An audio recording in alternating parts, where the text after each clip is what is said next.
Vamos abrir a palavra de Deus, Hebreus capítulo 4, verso 14 a 16. São apenas 3 versos.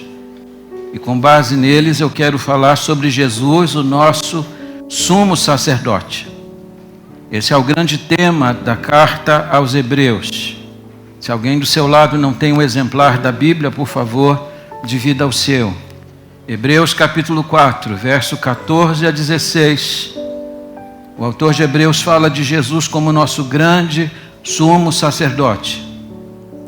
Tendo, pois, a Jesus, o Filho de Deus, como grande sumo sacerdote que penetrou os céus, conservemos firmes a nossa confissão, porque não temos sumo sacerdote que não possa compadecer-se das nossas fraquezas.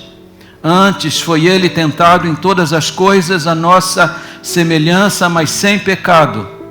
Acheguemo-nos, portanto, confiadamente junto ao trono da graça, a fim de recebermos misericórdia e acharmos graça para socorro em ocasião oportuna.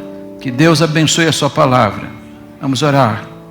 Ó Deus, nós te agradecemos pela leitura do texto sagrado.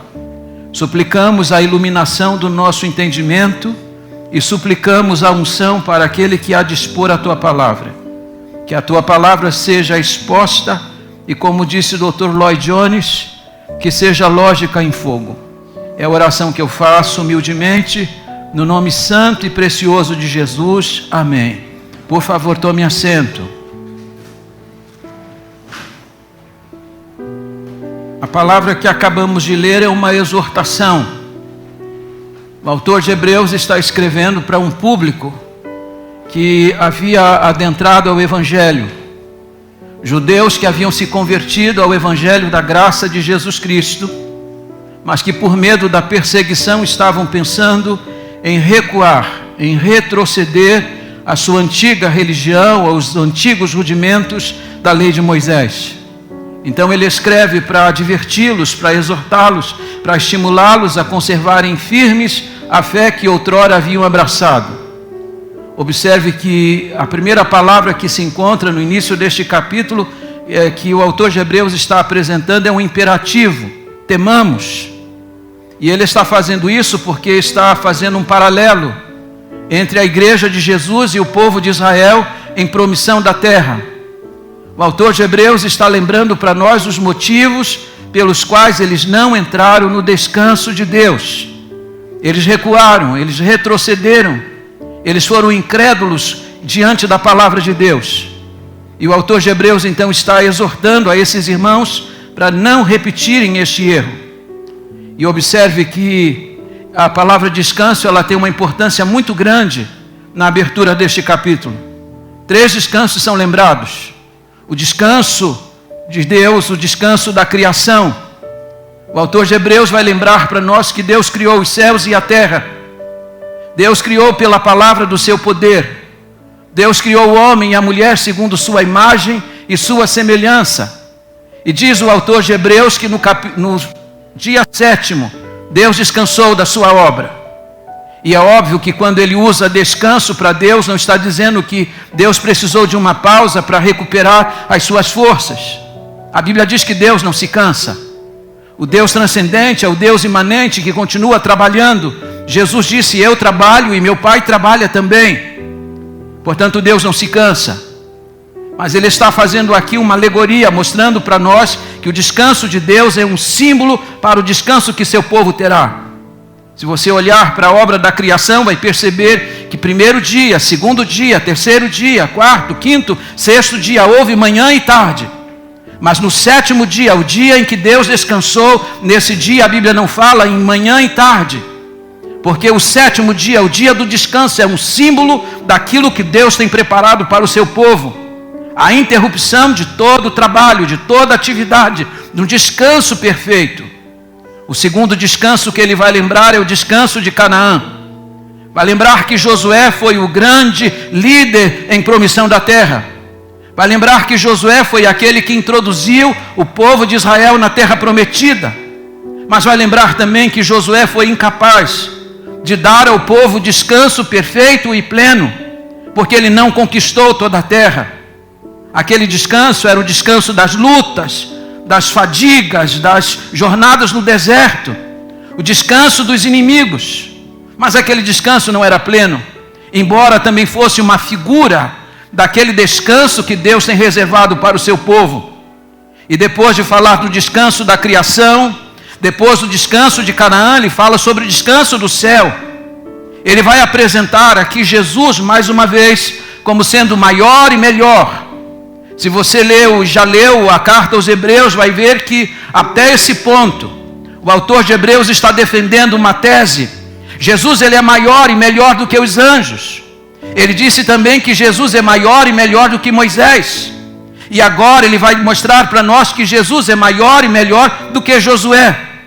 Josué pôde introduzir o povo na terra prometida, mas só Jesus é capaz de introduzir o seu povo no céu.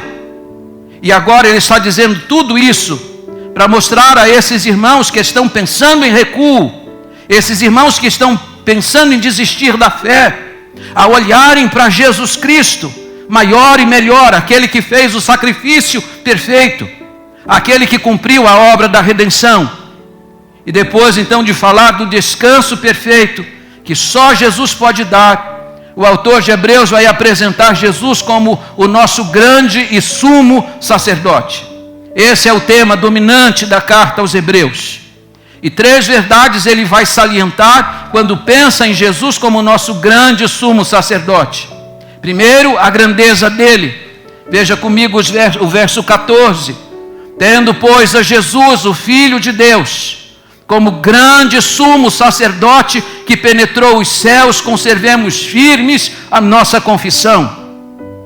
Observe que o sumo sacerdote já era uma posição de destaque. Havia os sacerdotes, mas havia somente um sumo sacerdote. E aqui não basta dizer que Jesus ele é o sumo, ele acrescenta um adjetivo. Ele disse que Jesus não é apenas um sumo sacerdote, ele é o grande sumo sacerdote. E quando ele diz que Jesus é grande, ele está dizendo que Jesus é grande por 4 motivos. Ele é grande por causa da sua obra. Quando o sumo sacerdote, uma vez por ano, entrava e penetrava o santo dos santos, e ele entrava ali com o sangue alheio de um animal, e ele só entrava ali depois que apresentava sacrifício pelo seu próprio pecado. Diz a Bíblia que ele entrava ali e apresentava um sacrifício, mas esse sacrifício precisava ser repetido ano após ano, porque este sacrifício não era perfeito. Mas o autor de Hebreus vai lembrar que Jesus, com um único sacrifício, entrou definitivamente à presença de Deus, com o seu sangue perfeito. Ele, uma vez por todas, aperfeiçoou a todos aqueles que creem. A obra da redenção está completa. Ele é o grande sumo sacerdote. Em segundo lugar, ele vai dizer que Jesus, ele é grande porque ele penetrou os céus. Uma vez por ano, o sumo sacerdote, e ele aqui está contrastando Jesus com Arão, que foi um grande sumo sacerdote também em Israel, mas ele era um homem. E a Bíblia diz que Arão podia entrar no Santo dos Santos uma vez por ano. E ele podia apresentar a Deus o sacrifício pelo povo anualmente naquele lugar. Mas observe você que Arão podia penetrar apenas aquilo que era o símbolo da presença de Deus. Arão podia penetrar apenas o lugar santo do templo. Mas o autor de Hebreus diz que Jesus não entrou apenas no Santo dos Santos, ele entrou diretamente à presença de Deus. A expressão céu aqui, ela é muito importante. Note que céu está aqui no plural, porque o judeu tinha uma compreensão, ele dividia primeiro céu, segundo céu, terceiro céu. Quando o apóstolo Paulo disse que Deus o arrebatou até o terceiro céu, ele está dizendo que ele chegou à presença de Deus. O que o autor de Hebreus está dizendo é que Jesus não apenas entrou no Santo dos Santos, ele entrou diretamente na presença de Deus para apresentar-nos a Ele. Ele é grande por isso. Em terceiro lugar, ele é grande porque ele é Deus. Note o que ele disse: tendo, pois, a Jesus, o Filho de Deus. Arão era um filho de Deus.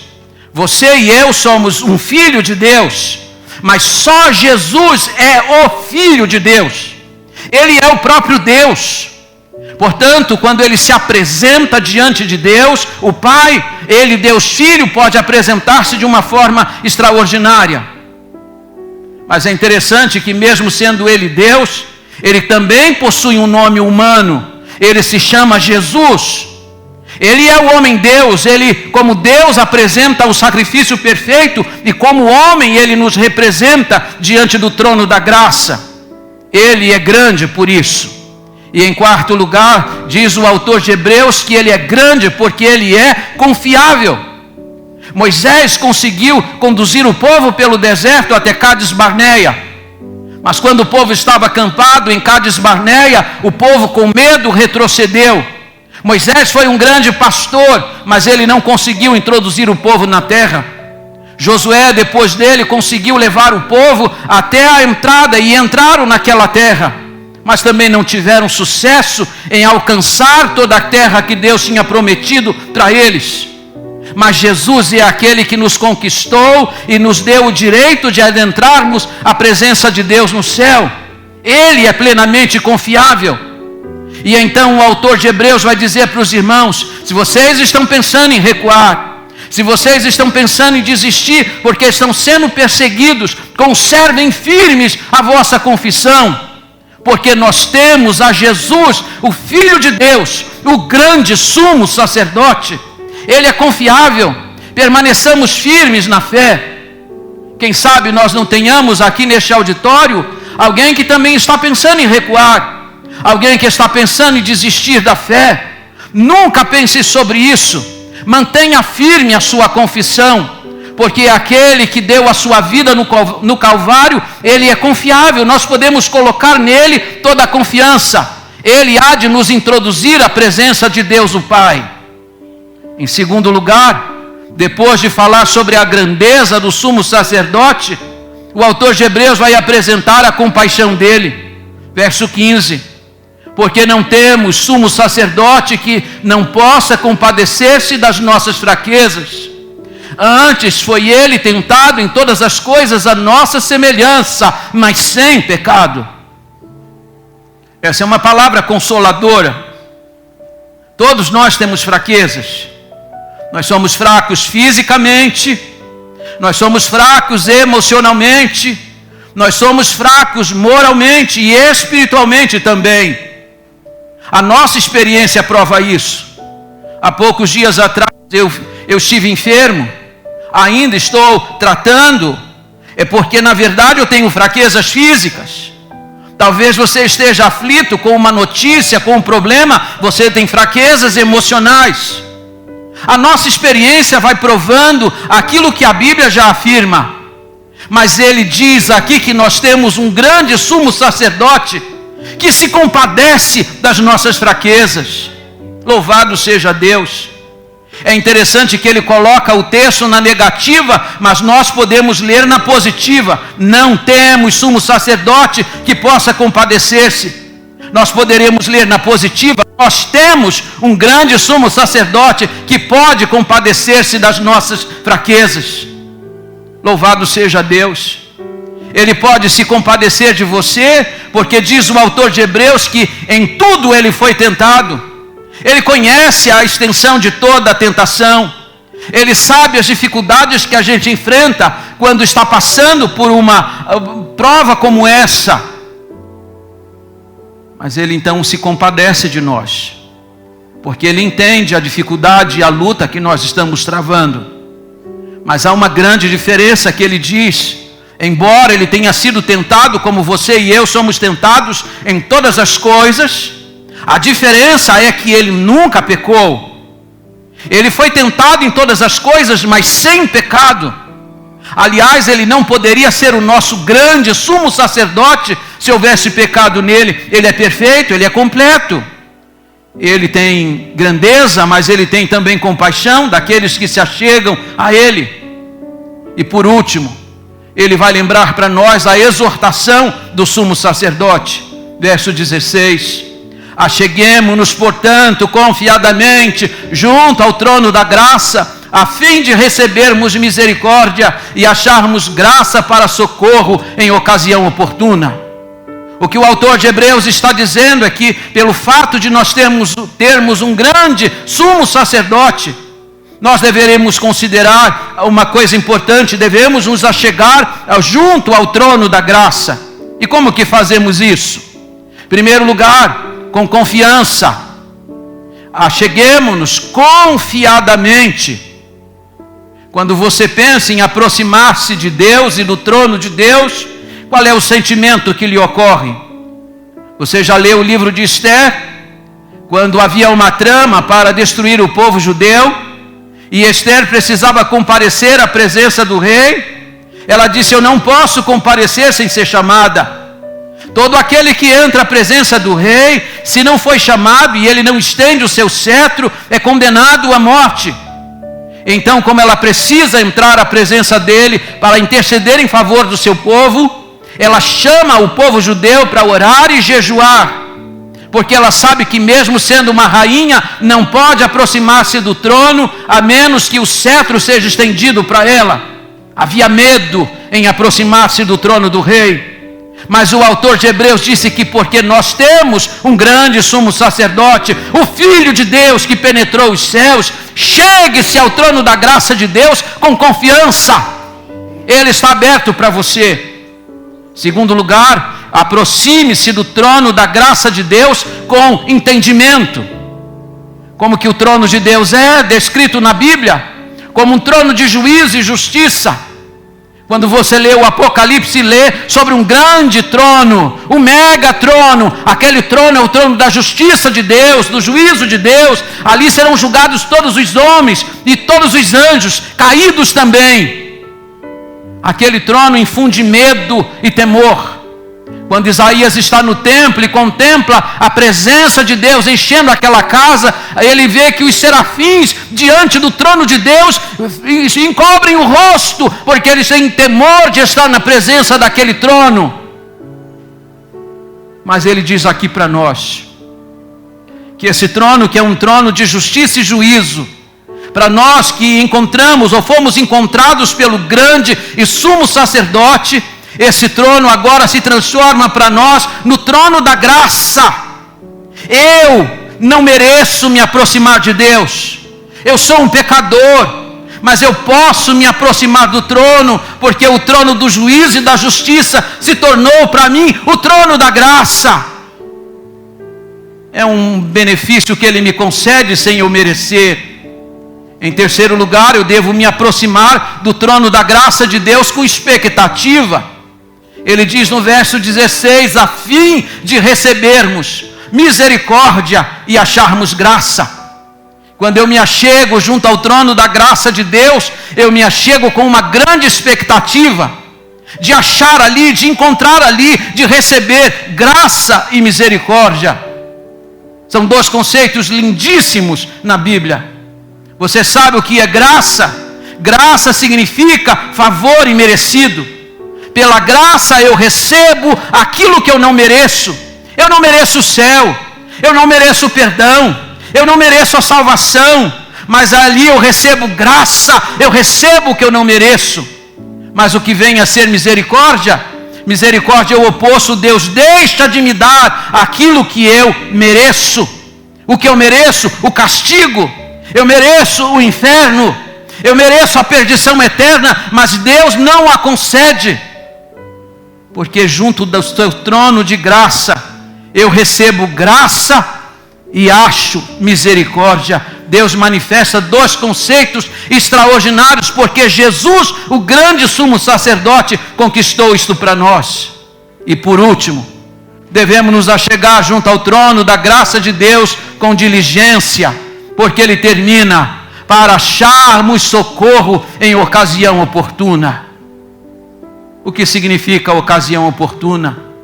Significa a sua hora de maior aperto, significa a sua hora de maior necessidade, significa aquela hora em que você está prestes a cair, prestes a titubear, mas aí você recebe graça naquela hora. Quem sabe você não está sendo tentado, quem sabe você não está prestes a cair no pecado, Quem sabe você não está titubeando na sua fé?